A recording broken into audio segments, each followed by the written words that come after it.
Bonjour à toutes et tous, bienvenue sur le podcast de la Fédération française d'haltérophilie musculation.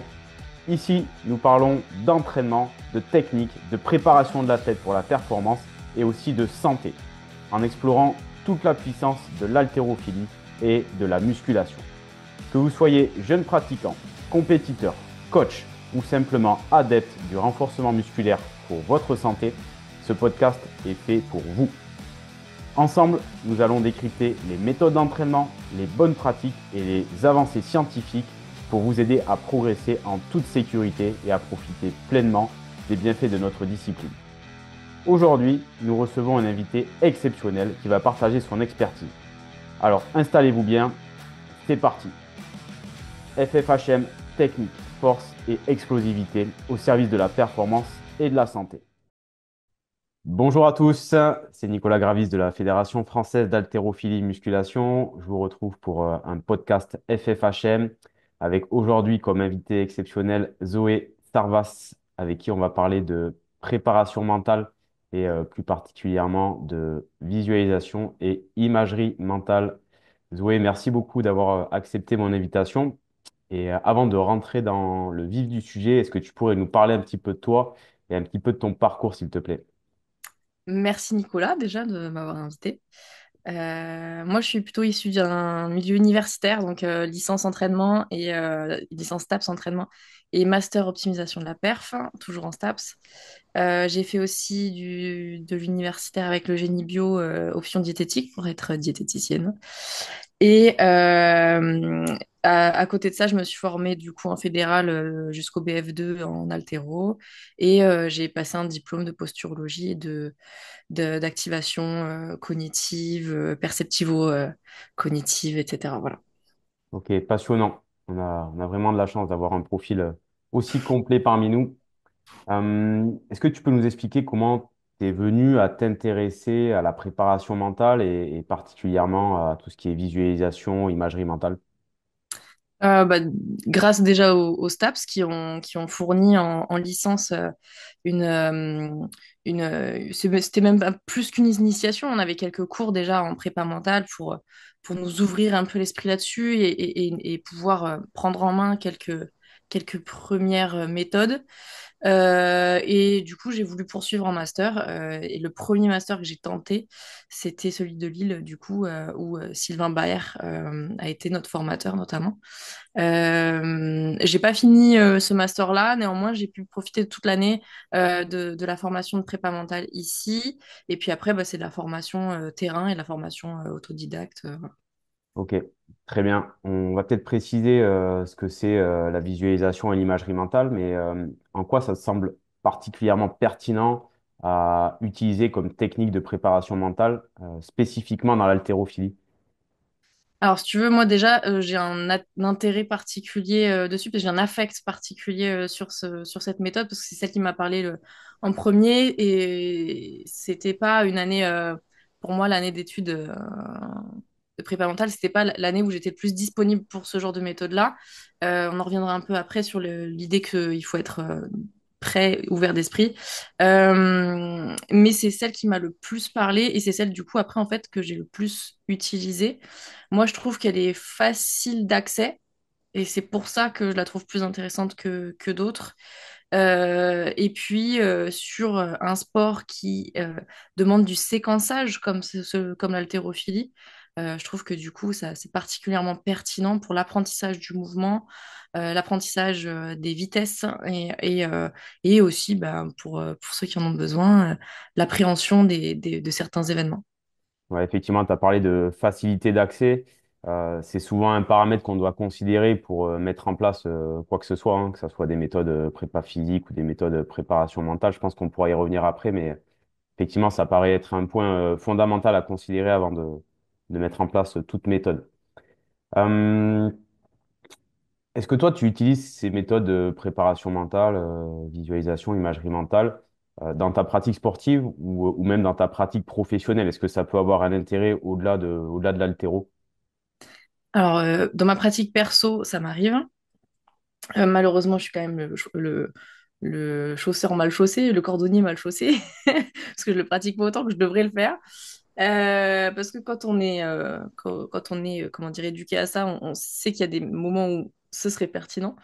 Et dans ma pratique pro, ouais, ça m'arrive un petit peu. Alors, quand j'étais à l'ASM Omnisport, je travaillais aussi pour Michelin et de temps en temps, avec les gars des usines qui venaient faire du cross-training, on faisait un retour au calme grâce à certaines méthodes. Bon, là, c'était pas de l'imagerie, mais c'était un peu hybride.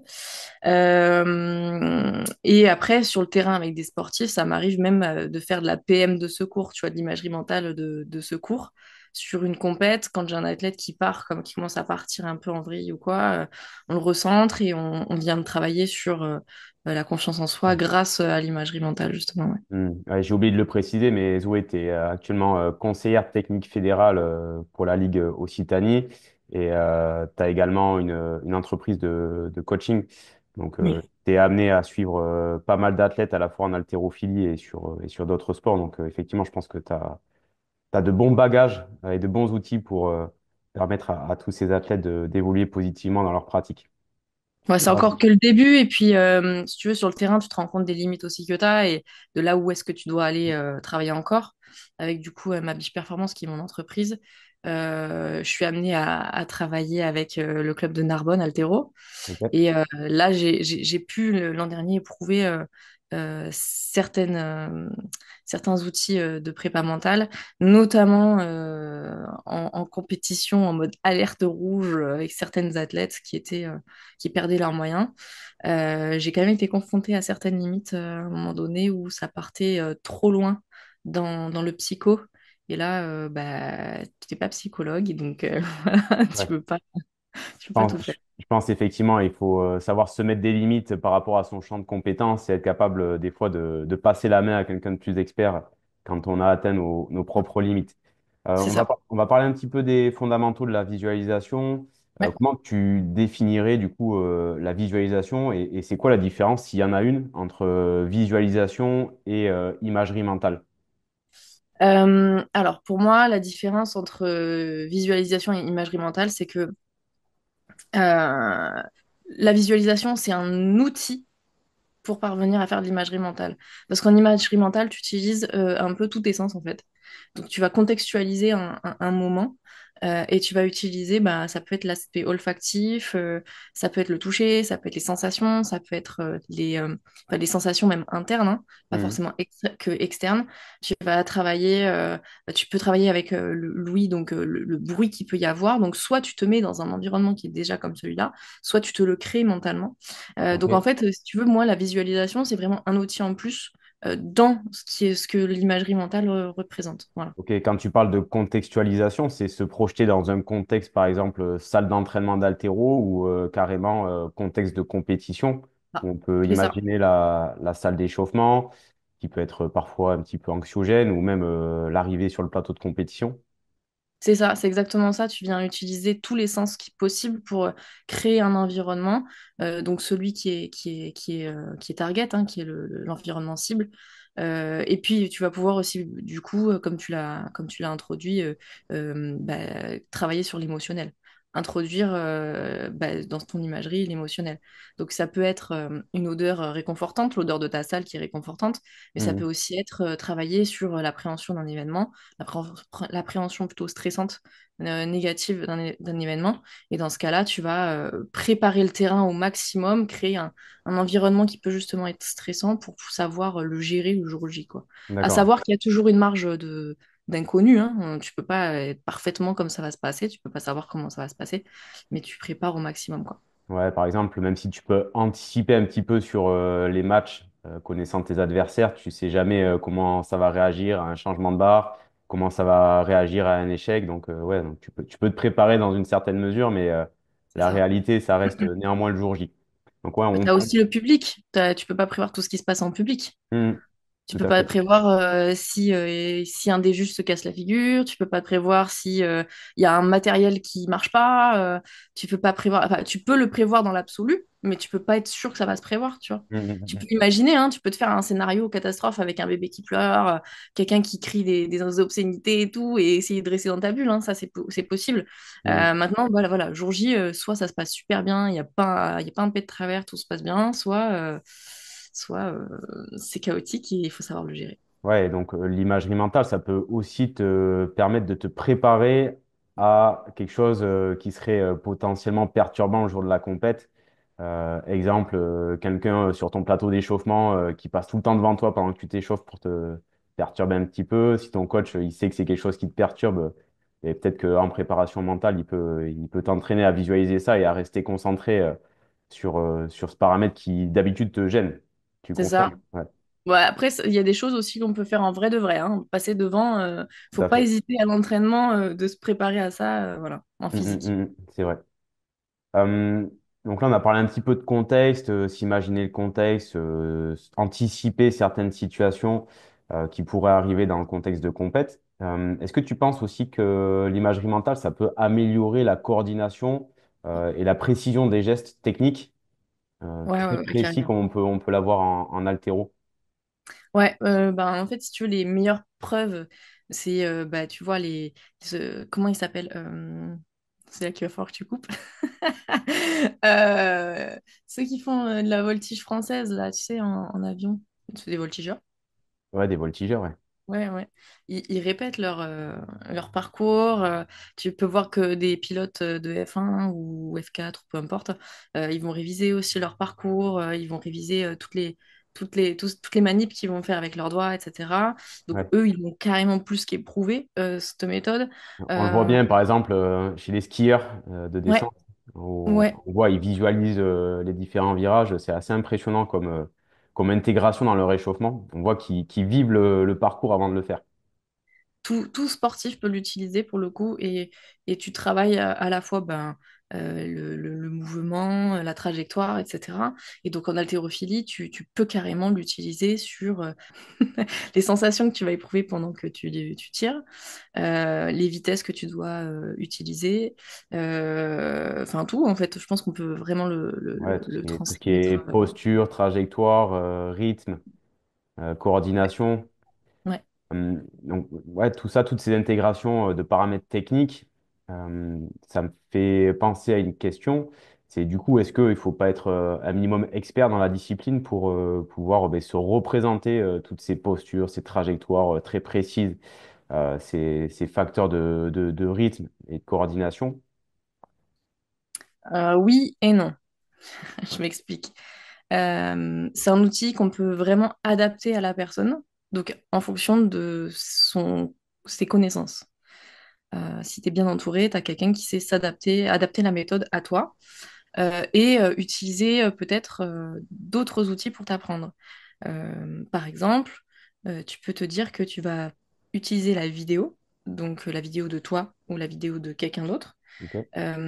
qui exécute le mouvement à différentes vitesses. Par exemple, peut le mettre en slow motion pour bien décortiquer le mouvement. On peut travailler que sur une partie du mouvement. Enfin voilà, on peut le faire un petit peu comme on le souhaite.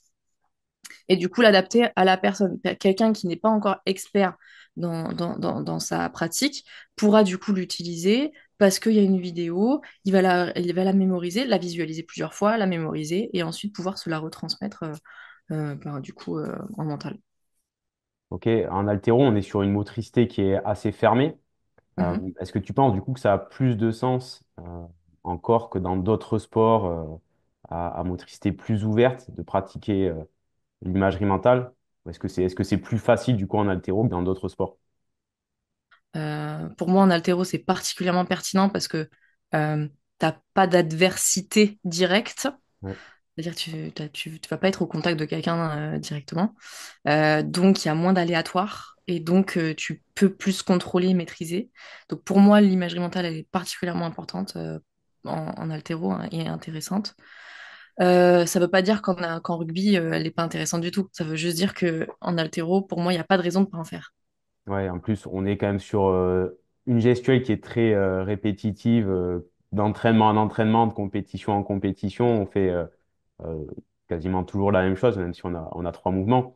Mais on a plus de simplicité à intégrer ça qu'un joueur de rugby ou un joueur de foot qui va gérer une multiplicité d'actions dans son match. Je dis pas qu'il y a trois mouvements, hein, c'est pas... il y a deux gestes. Il y a deux gestes, mais Sinon, tu vas te faire sauter au cou. c'est pas grave. Euh, alors, est-ce que, à ton avis, tout le monde peut bénéficier de ces techniques? Du coup, est-ce que un débutant va devoir avoir des prérequis avant de pouvoir bénéficier de ces techniques? Alors, j'entends débutant à la fois dans la pratique de l'haltéro et débutant dans la pratique de l'imagerie mentale. Donc, tu vois, on peut avoir un profil un peu hybride de l'athlète de haut niveau qui est pas du tout débutant en haltéro, mais qui est débutant en préparation mentale. Euh, D'après moi, bah, comme on l'a évoqué tout à l'heure, je pense que d'abord, il faut être prêt et ouvert à cette méthode, comme à peu près tout ce que tu entreprends dans ta vie, hein. Tu Ouais. n'entreprends pas une diète si tu n'as pas envie de la faire, parce que ça marche pas et ça dure pas sur le long terme, parce que tu n'es pas ouvert, donc les infos entrent par une oreille et ressortent par l'autre. Donc voilà, pour avoir vraiment quelqu'un d'impliqué dans sa démarche, il faut que ça vienne de lui et qu'il y soit prêt et ouvert. Donc Hmm. déjà, ça c'est un Ouais. premier prérequis, peu importe ton Faut pas que ça niveau. soit, ouais, bien sûr, faut pas que ça soit imposé par l'entraîneur qui a fait une formation prépa mentale et qui va dire, ah, je veux tester la préparation mentale sur toi, tu vas être mon cobaye. Ça marche pas. Il faut que ça soit une démarche conscientisée de l'athlète. C'est ça? Conscientisée, consentante, enfin tout ça quoi. Ok. Donc voilà, ça pour moi c'est la première chose. La deuxième chose c'est d'être bien entouré avec un staff qui correspond à nos besoins. Et peut-être que ben, ton prépa physique qui a fait une formation en prépa mentale sera pas le bon parce que ben, tu préfères segmenter. C'est bien aussi d'avoir un staff prépa physique et un staff prépa mentale parce que t'as pas la même approche émotionnelle. Finalement, ça reste un humain, donc effectivement, tu as une approche émotionnelle en prépa physique. Elle est indéniable et indissociable de l'entraînement. Mais tu peux aller parfois sur des terrains qui sont limites en Hmm. prépa mentale. Et donc, du coup, c'est bien de scinder et d'être sûr que bah, voilà, chaque terrain est encadré par une personne différente. Ça peut être bien. On peut commencer à intégrer la prépa mentale dans les séances de prépa physique avec le prépa physique, genre on va faire la relaxation ou quoi, Hmm. pourquoi pas. C'est pas trop intrusif, mais c'est vrai que tout ce qui va être imagerie, etc., ça va être des trucs plus posés, etc. Et ça peut être pertinent d'avoir vraiment un staff pour la prépa mentale. Ouais. Donc voilà, le staffing, il est important. Savoir, voilà, en fonction de ton athlète, comment tu vas staffer autour, quel besoin est-ce qu'il a, est-ce que c'est quelqu'un qui sera plus expert dans une méthode qu'une autre. Voilà, c'est connaître son athlète ou ses athlètes et faire en fonction. Et puis bah, derrière, on a juste la prise en charge, enfin l'entraînement en fonction des besoins, en fonction des nécessités. Ok. Et est-ce, est-ce que tu penses qu'avec l'imagerie mentale, on peut avoir des effets à court terme? Exemple, je fais une séance, est-ce que je vais en bénéficier, que ce soit sur l'aspect technique ou l'aspect appréhension du contexte, immédiatement, ou est-ce que ça nécessite de la répétition? Alors, pareil, oui et non. Je serais un charlatan de te dire oui, oui, oui, tout le temps ou non, non, non, tout le temps. Là, c'est vraiment bah, comme beaucoup de questions, je vais te répondre, c'est un individu dépendant. Euh, oui, tu peux avoir un déclic. Tu peux avoir quelqu'un qui capte tout de suite quelque chose et qui va avoir un déclic sur une situation. Je pense particulièrement, par exemple, en situation de stress comme en compétition, où tu peux avoir quelqu'un hyper réceptif et du coup, bah, ce qui s'est passé l'an dernier avec Alex, moi, j'ai une athlète qui était sur sa première compète ou deuxième compète, je sais plus, et puis gros pic de stress, alors que c'est une athlète qui me fait très peu de pertes de barre. Mhm. Elle a un ratio assez bon. Peut-être parce elle va pas suffisamment sur la limite, mais ça, chacun gère son tête comme il le souhaite. Et en fait, si tu veux, elle commence à stresser à fond, à plus être sûre d'elle du tout, à être persuadée qu'elle va louper sa barre, alors que c'est une barre qu'elle me fait tout le temps à l'entraînement. Donc, si tu veux, il n'y a pas de raison que ça se passe mal. Du coup, il a fallu la recentrer et on a recentré et bah, en fait, les trois barres étaient bonnes, quoi. Donc, si tu veux, il y a pas eu de il y a eu un déclic, quoi. J'en avais jamais fait avant avec elle, donc je me suis dit, bah, c'est qui tout double, en fait. Soit je la prends, on se met sur le plateau, on se pose, le plateau d'échauffement. Et puis en fait, il y a eu l'effet escompté. C'était un coup de poker, hein. Je pouvais pas être sûre que ça marche. Ok. Autant tu veux apprendre le mouvement d'haltéro, là, je peux pas dire que du jour au lendemain, tu deviens l'achat, quoi. Il te faut du temps. Il te faut du temps pour apprendre un mouvement. Là, tu peux pas squeezer, enfin, tu peux pas aller contre le temps, quoi, tu vois. Ouais, bien sûr. Ouais, surtout que la perf en haltéro elle est quand même multifactorielle et si l'athlète il n'a pas une certaine composante de force, effectivement, même s'il visualise tout ce qu'il veut, il deviendra jamais l'achat, effectivement. Euh, Pas en une mais journée, en tout cas. pas en une journée, effectivement, mais ça peut quand même néanmoins permettre de construire un premier niveau de schéma moteur. Tu C'est confirmes? ça, exactement. Ok. Exactement. Ok, si je reprends la situation de ton athlète en compétition, est-ce que tu peux nous évoquer concrètement comment tu t'y es pris pour mettre en place cette petite séquence d'imagerie mentale qui a débloqué la situation pour elle? Bah alors, je pourrais pas te dire exactement les mots que je lui ai dit parce que ça remonte à du coup il y a un peu plus d'un an. Euh, je l'ai posé sur son plateau d'échauffement. On s'est mis accroupis. D'ailleurs, sur mon Instagram, il y a une photo prise à ce moment-là. Et je lui ai fait fermer les yeux. Et puis, je lui ai donné des éléments de langage pour qu'elle crée son monde virtuel, en fait. Et, euh, et en fait, on a déjà commencé sur la respiration pour calmer. Une fois qu'elle s'est calmée, qu'elle était dans sa bulle et qu'elle me confirme qu'elle est dans sa bulle, je commence à lui donner un petit chemin, une petite histoire. Voilà, tu vas te poser sur le plateau, tu as vu comment est le plateau, ton point de repère il est où, tu te le fixes.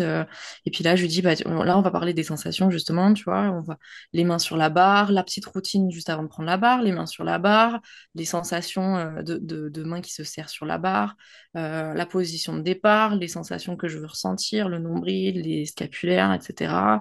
Euh, et puis ensuite, ben, ce que je vais sentir au premier tirage, la barre va être lourde, mais je sais le faire, je connais la vitesse, je viens faire mon, je viens faire mon mouvement. Et en fait, je l'accompagne jusqu'au bout du mouvement, jusqu'au moment où on dit à terre et au moment où bah, il y a une bonne émotion positive. Et en Ok. fait, ça a fonctionné. Donc tu lui as fait à la fois visualiser l'aspect technique et à la fois la réussite du mouvement. Oui, oui, oui, oui. Mais pour moi, Ok. là, pour le coup, c'était impératif qu'elle se sente capable. Ok, ouais, je vois le Voilà. process. Très, très, très intéressant. Tu as parlé de respiration pour induire du calme. Ça, c'est quelque chose qui est systématique pour induire un environnement propice à faire une bonne visualisation. Tu le fais naturellement quand tu vas être dans une séance, tu vas le faire sans t'en rendre compte. Moi, je trouve que c'est important de, de sectionner, tu vois. Tu rentres en prépa mentale, paf, on va se mettre dans un contexte positif et calme. Ok. Ça, c'est comme quand il y a une sonnerie à l'école, tu vois. C'est un peu la même chose, c'est que ma sonnerie, bah, ça va être ma respiration. Là, je me mets Ouais, en position de prépa mentale. Ok. d'accord. Ouais. Ça va induire derrière des comportements, ça va induire une ouverture d'esprit. Ah, ça, non, l'ouverture d'esprit, elle doit y être déjà au préalable. Ok. Tu peux essayer de créer un contexte pour essayer de donner envie à Ouais. quelqu'un, mais tu peux pas être sûr que ça va marcher à 100%. Pour le coup, là, je lui ai demandé avant si elle était OK qu'on essaye. Elle m'a dit on peut essayer. Et puis, bah, en fait, elle a été dedans. Ok. Si on reste sur l'aspect effet à court terme, est-ce que justement il y a des pièges ou des erreurs que peut faire le préparateur mental débutant, par exemple, qui veut améliorer la performance ou la gestion des émotions en proposant une séquence de préparation mentale à base d'imagerie mentale? Une erreur qu'on pourrait faire, bah, premièrement, aller sur un terrain non propice, donc quelqu'un qui n'a pas envie. Ok. Faire une séance à l'opposé des objectifs voulus, ou ouais, pas être pertinent dans ton approche, dans le sens où tu vas pas travailler quelque chose qui intéresse ton athlète. Parce qu'il y a vraiment des grosses erreurs, je sais pas, bah déjà, faut pas aller sur le terrain psychologique, t'es pas psychologue, donc tu vas avoir des athlètes qui vont vouloir aller plus loin. Tu prends ce que tu peux prendre, mais sache qu'il y a des choses où tu n'as pas le droit d'aller. Donc voilà, il faut respecter les limites de ton exercice. Hmm. Vraiment des erreurs en prépa mentale qui pourraient être délétères pour l'athlète. Ouais, sur Une l'imagerie séance qui mentale, serait est-ce que tu vois, faire visualiser un objectif qui est trop éloigné de ce qui est capable de faire l'athlète, par exemple, ça peut être une grosse erreur qui peut faire complètement sortir l'athlète du process de perf. Ça pourrait, mais est-ce que là, c'est pas plus une question de fixation d'objectif, tu vois? Ouais. Mhm. Yes. Non. Après, voilà, une séance qui sert à rien, c'est possible. Ouais, Une d'accord. séance qui est délétère, je vois là de suite, je vois pas. Mais Ok. on peut me contredire. On peut me Ouais. contredire. On a parlé d'effets sur la technique, on a parlé d'effets sur l'appréhension du contexte. Euh, Est-ce que on peut visualiser un objectif plus général sur une saison, voire sur une carrière? Oui. Euh, Comment exactement, je saurais pas dire parce que là, pour le coup, c'est pas quelque chose que j'utilise particulièrement, si ce n'est pour moi. On peut parler de loi d'attraction ou je sais plus quoi, hein, tu sais, de quand tu penses à Ouais. quelque chose, bah, tu vas créer, tu vas faire des choses qui vont dans ce sens. Mhm. Donc ça, c'en est un petit peu hein, dans un sens. Ça reste de l'imagerie. Maintenant, je ne peux pas te répondre Et complètement. est-ce que sur le long terme, grâce à l'imagerie mentale, on peut renforcer l'aspect motivation, par exemple? Je dirais que oui, hein, tu te, tu te vois faire et tu te vois capable de faire. Ok, je vois. Et tu te vois capable de réussir aussi. C'est ça. Très bien. Très bien. Est-ce que ça nécessite, pour vraiment bien se visualiser, à la fois sur l'aspect technique, l'aspect contexte, l'aspect projection à plus ou moins long terme, une régularité dans la pratique, ou enfin, c'est quoi la régularité que tu conseillerais d'avoir pour devenir de plus en plus expert dans la capacité à visualiser des choses? Selon le besoin, encore une fois, Ok, il y aura peut-être dans ta programmation des moments où tu n'en as pas besoin, où tu n'as pas le temps, où tu n'as pas envie. Donc, ouais, c'est des moments où on a le droit de ne pas en faire. Comme toutes les pratiques, plus tu en fais, meilleur t'es.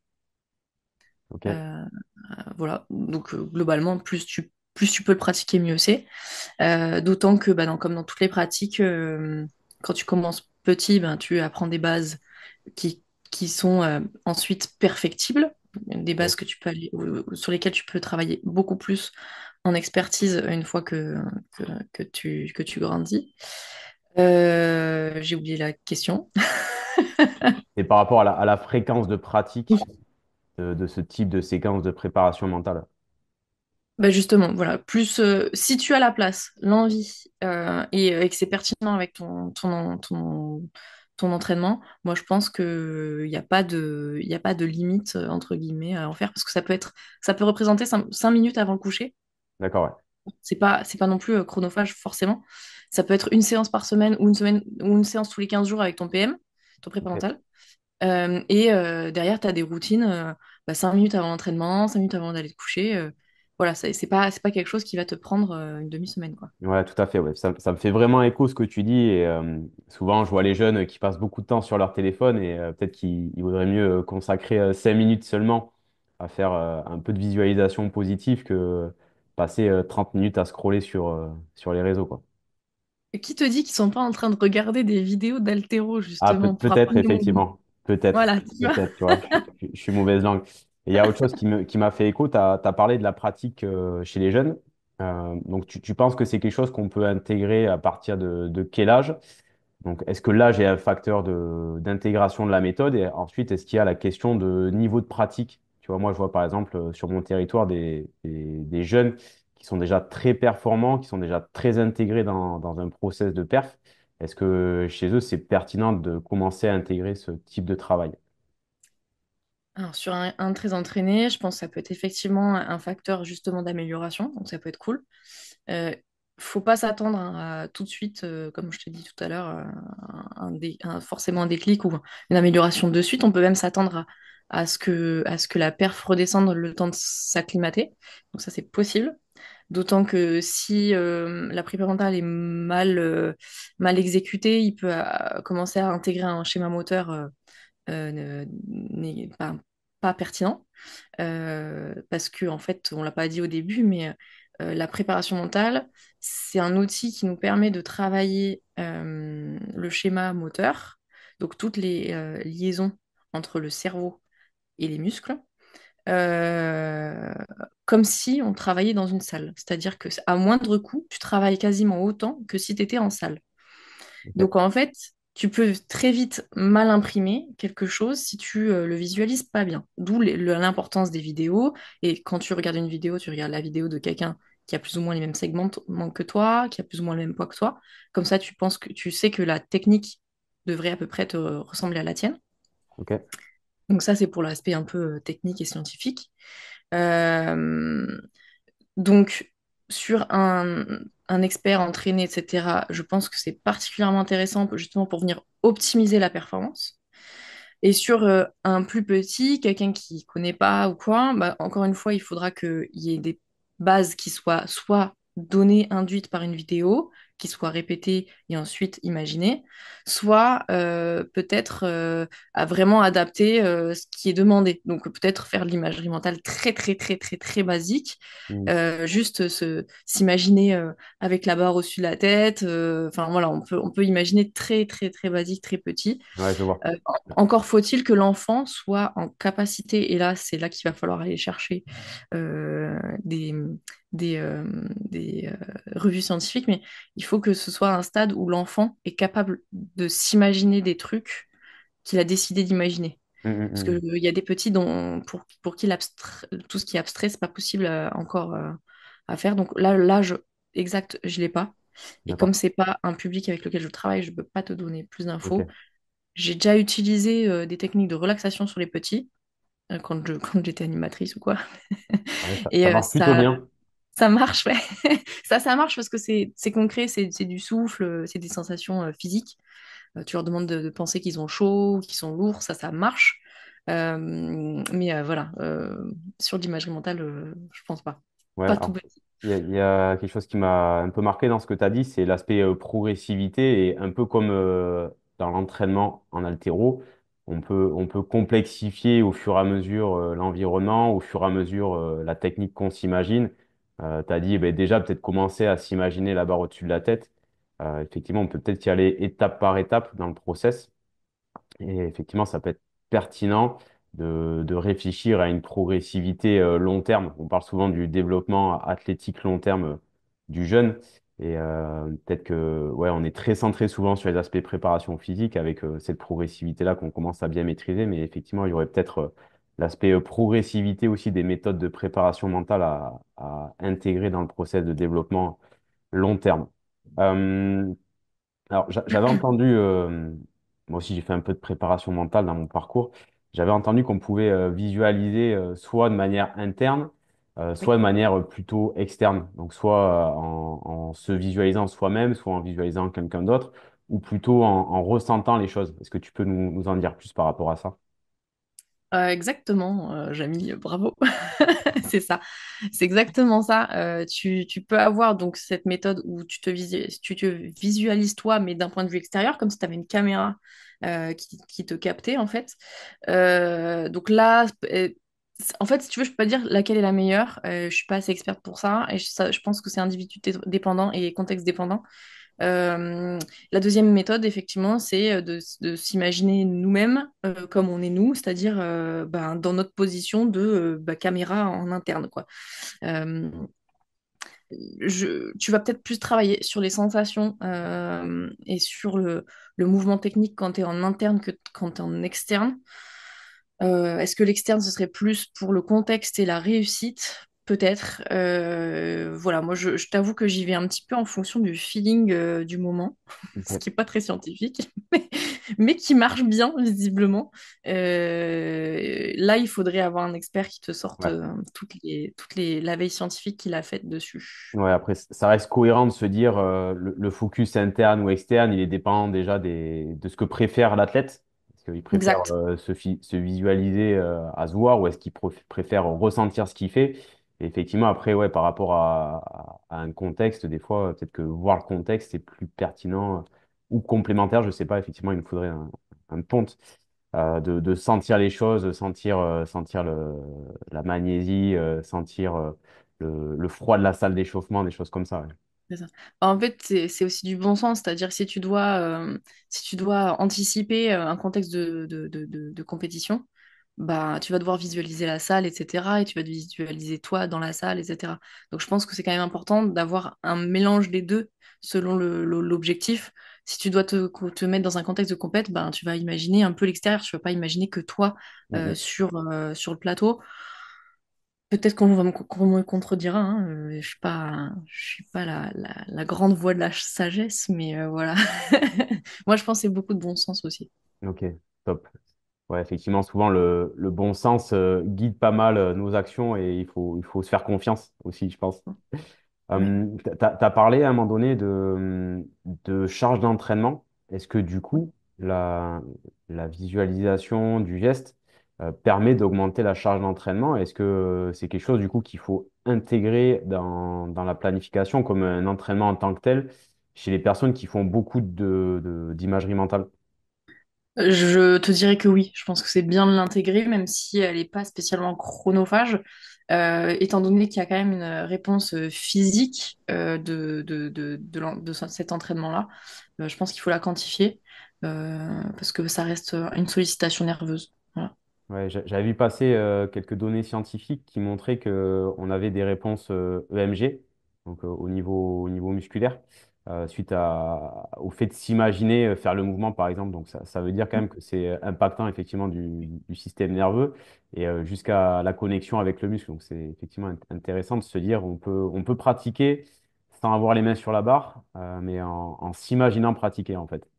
C'est ça, et c'est ce qui rend aussi cet outil très voyage friendly, tu vois. On peut l'utiliser vraiment partout où on est, peu importe aussi les moyens qu'on a sur le moment. Je pense que c'est intéressant justement pour les nomades ou pour peu importe les moments où, bah, par exemple, une pandémie, Ouais. tu peux continuer à utiliser une imagerie mentale ou un balai ou peu importe et continuer à entretenir les schémas. C'est intéressant aussi dans le cadre des blessures. Ouais. Alors, les choses les plus impressionnantes qu'on peut voir, c'est les personnes qui sont carrément en grosse rééducation ou carrément les personnes qui sont appareillées après des gros accidents, un peu en mode bionique avec comment dire, une connexion avec leur cerveau, tu vois. Mm. Et ça montre qu'il y a vraiment un rapport entre le muscle et le cerveau et que c'est pas que mental. C'est qu'il y a vraiment un schéma, un chemin qui est ancré et qui est utilisé même avec une sollicitation infime. Donc moi, pour moi, c'est un outil qui est presque impératif dans ce sens-là, dans le sens où on peut, si on le maîtrise, on peut l'utiliser en cas de blessure. Ouais. On peut entretenir en fonction de où je suis, quand je suis, etc. C'est un entraînement ni chronophage, ni je sais pas, qui prend de l'espace ou quoi que ce soit, puisque c'est dans ta tête ou éventuellement sur ton téléphone si tu as besoin d'une vidéo. Ouais, y a pas besoin de matériel particulier, donc on peut imaginer, là, nos athlètes français qui se déplacent pour les championnats du monde, euh, s'entraîner par imagerie mentale dans l'avion. Exact. Excellent, excellent. Et par rapport à la blessure, effectivement, on est plus ou moins handicapé pour soulever des charges physiquement. Par contre, mentalement, on peut continuer à soulever des charges. Ce qui permet d'éviter de perdre ta capacité motrice quand tu seras revenu de blessure. Tu n'auras plus tes problèmes d'angulation à régler. À vérifier scientifiquement parlant, mais si effectivement il y a cette sollicitation euh, de fibres musculaires, s'il y a cette sollicitation-là, a priori, ça veut dire qu'on continue à faire un travail musculaire et donc ça veut dire qu'on minimise les pertes musculaires aussi. Ouais, donc potentiellement, on pourrait diminuer la perte de force liée à la blessure. À vérifier sur les écrits scientifiques. Mais Ouais, ça reste une hypothèse en tout cas qui est logique. ouais, ça serait très très intéressant, effectivement. Donc, on a parlé augmenter la charge d'entraînement, mettre cette technique un petit peu là où on veut parce que c'est hyper transportable, hein. Ouais, c'est ça. C'est quoi le terme que tu as employé? Un nomade? Nomade, c'est nomade. Ouais, c'est vrai on peut l'amener partout. Euh, Ça prend pas beaucoup de temps.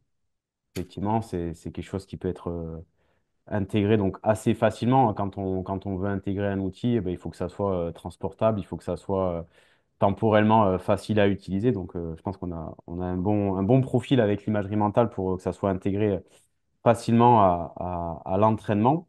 On a parlé donc de l'intérêt pour la technique, de l'intérêt pour s'imaginer le contexte, visualiser du positif. Est-ce que on peut imaginer utiliser l'imagerie mentale pour gérer des échecs? Exemple, après une grosse compétition où le résultat n'est pas celui qu'on souhaitait, est-ce qu'on peut utiliser ça pour dédramatiser les choses? Euh, je te répondrai pareil, oui et non. Je pense que ça permet de garder un certain focus, une certaine bulle. Euh, Maintenant, sur la gestion des émotions, j'irai plus sur d'autres outils qui sont plus faits pour ça. D'accord. Voilà. Tu penses à quoi, par exemple? Je saurais pas trop te dire. Si on passe sur une crise de panique ou ce genre de choses-là, peut-être un peu plus des travails de respiration, de D'accord. relaxation, Ok. type Schulz ou d'autres, hein. Ouais. Euh, il y a tellement, en fait, il y a tellement d'outils en prépa mentale. La prépa mentale, c'est ta caisse à outils, tu vois. Et puis en Ok. fait, tu peux en avoir plein, et puis tu peux les hybrider ensemble, et puis tu peux peut-être en avoir des nouveaux dans quelques années, j'en sais rien, Ouais, tu je vois. vois. Ouais. Donc, Ouais. je peux pas te dire, genre, il y en a un spécifique. Je pense que ce sera celui qui correspond le plus à ton athlète. Ok. Ce sera peut-être, voilà, quelque chose de nouveau. Faut voir. Ouais. Et inversement, tu sais, chez les athlètes qui ont des réussites, euh, des fois, on les voit rentrer en euphorie plus ou moins longtemps, tu vois, et se déconnecter du process long terme. Est-ce que tu penses que l'imagerie mentale peut avoir un intérêt pour recentrer l'athlète sur l'objectif court, moyen et long terme? Ou est-ce Là que encore une fois, je pense que pas ça. pareil, ouais, c'est combinaison d'outils, tu penses? Je pense que en fait c'est un peu similaire à la réponse précédente. Ok, Bon, faut quand même vivre ses émotions, hein. Faut les laisser sortir à un moment donné, sinon on aurait une machine. Mais je pense que voilà, il nous faut encore l'imagerie mentale, ça te permet d'avoir un certain focus, une certaine concentration. Maintenant, voilà, faut aussi s'ouvrir sur d'autres méthodes qui seront peut-être plus pertinentes à certains moments. ok. Euh, Là, est-ce que tu fais le constat en haltérophilie que ces techniques de préparation mentale, y compris l'imagerie, c'est beaucoup utilisé? Donc ça, c'est la première partie de ma question. Et du coup, la deuxième partie de ma question, c'est où c'est que tu vois l'avenir dans l'utilisation de la préparation mentale et particulièrement de ces techniques d'imagerie qui sont a priori très simples à utiliser, euh, particulièrement en haltérophilie.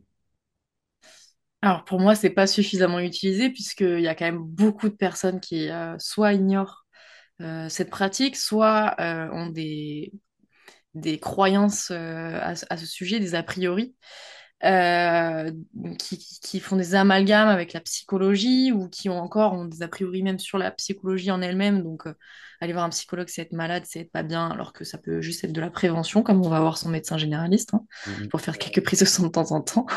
Donc voilà, je pense qu'il y a encore trop peu de personnes qui la pratiquent, soit par méconnaissance, soit juste parce que ça fait pas encore partie de nos mœurs et de notre culture sportive. Ça fait pas mal partie de la culture entreprise, par contre. Ok. Malheureusement, pas suffisamment dans le domaine du sport. Je dis pas que c'est pas pratiqué, parce que c'est pratiqué, hein. On a quand même des grands champions qui en parlent, que ce soit Wilkinson, Nadal ou d'autres, hein. Il y en a beaucoup qui en parlent, hein. Donc voilà, je pense que ça peut être encore bien optimisé et surtout que ça pourrait être déjà introduit dans les petites pratiques, comme on conseille de pratiquer l'haltérophilie des jeunes pour avoir un apprentissage technique qui nous permet de faire des charges lourdes plus tard, et de l'introduire dans la prépa physique si tu fais un autre sport que l'haltéro. La Mhm. prépa mentale, en fait, c'est la même chose. Parfois, on le fait sans le savoir. à un petit niveau, hein. Typiquement, comme je te dis, hein, se visualiser dans tant d'années avec tel objectif, juste gérer sa respiration, ça reste une technique de prépa mentale, etc. Donc voilà, pour moi, ça devrait être déjà introduit assez rapidement dans la prise en charge des jeunes sportifs. Ok. Et puis après, sur l'aspect staffing, tu vois, ça serait intéressant que quand même une majorité des prépas soient ne serait-ce qu'initiés, tu vois, qu'ils sachent ce que c'est pour déjà dégager les a priori. Et puis potentiellement créer aussi bah, une seconde vocation ou en tout cas être capable d'encadrer quelques outils qui sont nécessaires au quotidien d'un sportif. Puis ensuite, bah, staffer vraiment ses équipes avec des experts. Voilà. Ouais, alors dans le contexte de l'haltéro, on est souvent, notamment dans les clubs, insuffisamment staffé, donc peut-être que ça peut être compliqué d'avoir un préparateur mental. Est-ce que tu penses que dans nos formations, ça serait intéressant d'intégrer au moins une sensibilisation à la préparation mentale et à l'imagerie mentale pour que ben, les coachs déjà soient, eux, conscients de l'intérêt. Donc ça serait une première étape. Et une deuxième étape, est-ce que tu penses que eux, ça serait intéressant qu'ils maîtrisent l'outil pour le mettre en place au sein de leur club? Je pense que, alors c'est ce que je t'ai dit juste avant, mais j'ai peut-être pas été suffisamment claire, mais oui, je pense qu'il faut qu'ils soient ne serait-ce qu'initiés et qu'ensuite, potentiellement, s'ils sont prêts, intéressés, etc., qu'ils soient capables d'utiliser quelques outils de prépa mentale, notamment l'imagerie, pourquoi pas, avec aussi l'idée de garder une certaine limite en fonction de l'athlète et des objectifs et de la technique employée. Voilà, comme je t'ai dit au début de l'interview, pourquoi pas avoir un staff prépa mental quand les moyens seront là, etc., qui soit à l'écart qui soit quelqu'un d'autre que le prépa physique pour justement qu'il y ait deux espaces très différents. Mais en attendant, je pense vraiment que c'est un outil qui doit être utilisé et maîtrisé, en tout cas un petit peu, par les entraîneurs. Ouais. Ok. Et pour toi, dans un monde idéal, le préparateur mental, il doit être intégré dans le staff ou est-ce que ça peut être cohérent qu'il soit en dehors du staff? Je pense qu'il faut faire avec les moyens qu'on a. Donc, déjà, si c'est une personne euh, clairement identifiée et une personne dissociée du prépa physique, ça ne veut pas dire qu'ils ne communiquent pas ensemble. Au contraire, il faut que le staff communique ensemble dans le respect des limites et des secrets professionnels. Euh, mais il faut qu'il y ait, ouais, je pense que c'est bien d'avoir quelqu'un de bien identifié, qui soit en interne dans le staff ou en externe, en prestataire ou peu importe. Pour moi, ça fait pas de différence tant que c'est vraiment une personne qui fait le prépa physique. Ok. Prépa C'est mental. d'autres Ouais. enjeux, peut-être plus de RH, ou de politique ou d'argent, tu vois, qui vont entrer Mhm. en compte. Tout à fait. Bon, mais super, hein, c'était passionnant. Je pense qu'on a épuisé toutes nos questions. Zoé, je te remercie beaucoup. Et avant de clôturer cette interview, est-ce que tu peux nous dire où c'est qu'on peut te contacter, où c'est qu'on peut retrouver davantage d'informations sur toi et sur tes activités? Alors, bah déjà, je vais vous rediriger vers la Ligue Altero Occitanie. Si vous voulez plus de renseignements, on essaye d'être relativement actif sur l'Instagram, qui s'appelle Altero Occitanie. Voilà. Avec un H évidemment devant. On a notre site internet sur lequel bah, vous allez avoir des renseignements généraux, les plannings, des histoires, enfin tout ça, enfin l'histoire de l'altéro, tout ça, tout ça. C'est là aussi qu'on va faire parfois des inscriptions pour les clubs qui veulent s'inscrire sur des compètes, etc. Et puis après, moi personnellement, vous pouvez me retrouver sur Instagram et sur mon site web mabicheperformance.com, Instagram qui est du même nom. Et sur LinkedIn, j'ai ma page Ma Biche Performance, ça te fait sourire, hein. Et sur ma page LinkedIn, Zoé Sarvas. Voilà. Ok. Bah, écoute, merci encore Zoé et au plaisir de te retrouver pour de prochains numéros de ce podcast FFHM. Avec grand plaisir. Merci Nicolas. Allez, à bientôt.